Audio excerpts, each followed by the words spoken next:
In this work, we go beyond controlled environments and explore 3D camera relocalization in changing indoor scenes. While outdoor benchmarks exist that target lighting, weather, and seasonal changes, far less attention has been paid to appearance changes that occur indoors. Common indoor benchmarks such as 7 scenes or 12 scenes are fully static, and even the recently released in-log dataset only includes very limited changes in diversity, and more importantly, does not provide the means to measure the impact of scene changes on relocalization performance. This has led to a mismatch between popular indoor benchmarks and dynamic indoor environments that are of interest for many real-world applications. If we scan a room like this today, and we revisit it at a later point in time, it is highly likely that the space has changed. These diverse changes are caused by a variety of factors, including the time of the day, the presence of artificial light sources, and most prominently, humans interacting with their environments by redecorating a room or using furniture and objects in day-to-day life. In this paper, we make the following contributions. We first construct an indoor camera relocalization benchmark.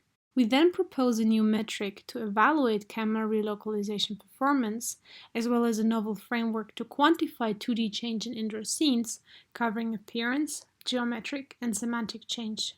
This enables us to quantifiably measure the impact of different types of change on the accuracy of the camera poses predicted by state-of-the-art visual relocalization algorithms.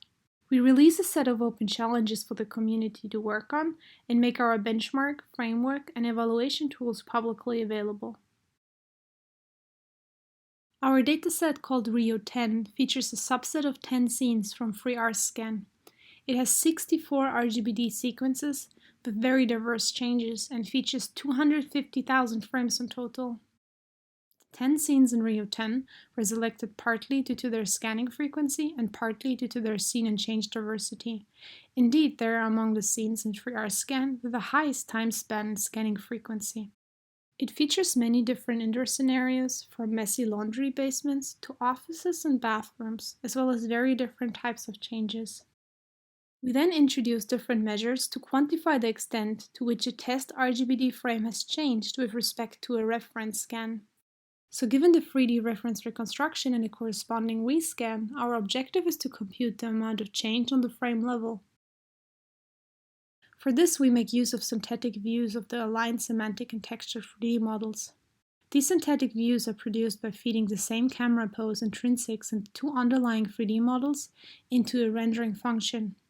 Based on the rendering output, we propose 2 ways to compute the visual change, via the normalized correlation coefficient, here called ρ, and zeta, the normalized sum of squared differences.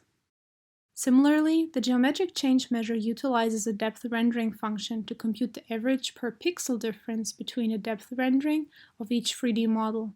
We report this value in millimeters. Finally, the semantic change uses the underlying 3D dense instance segmentations, which are provided by our dataset. The semantic change is then reported as the percentage of altered pixels in the corresponding synthetic 2D views. This way, we can compute the visual, geometric, and semantic change on all test frames of all scenes in RIO10. While some scenes have high visual change due to variation in lighting, others stand out for high geometric and semantic change caused by object movements. Now measuring relocalization performance by computing the error of the predicted pose with respect to a ground truth pose is most commonly done by using pose errors. Both translation and orientation errors are computed. These are, however, not absolute, but depend on the scene. A pixel shift could potentially lead to a pose error of only a few millimeters when objects are close, but a few meters if objects are far from the camera. In this case, the same pose error can lead to vastly different visual appearances depending on the scene. Thus, using pose errors leads to a false sense of absolute accuracy. We therefore propose the usage of dense correspondence reprojection errors, or DCRE for short.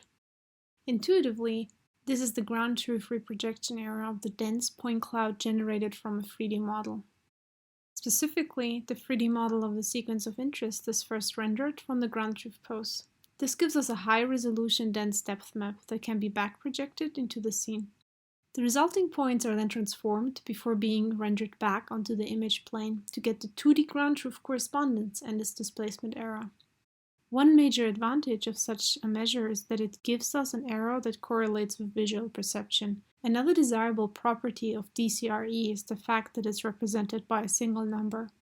In our experiments, we evaluate the performance of many different state-of-the-art relocalizers on Rio 10 using traditional pose errors and DCRE. No algorithm manages to successfully localize more than 50% of the frames, and all the algorithms tend to perform worse on frames with a greater portion of visible change. Processing short image sequences rather than individual images for relocalization naturally improves performance, but is not sufficient to solve our benchmark. Large semantic changes caused by large objects in a scene changing their position are a particular problem. In such situations, the methods potentially relocalize with respect to the object dominating the camera's field of view rather than with respect to the scene.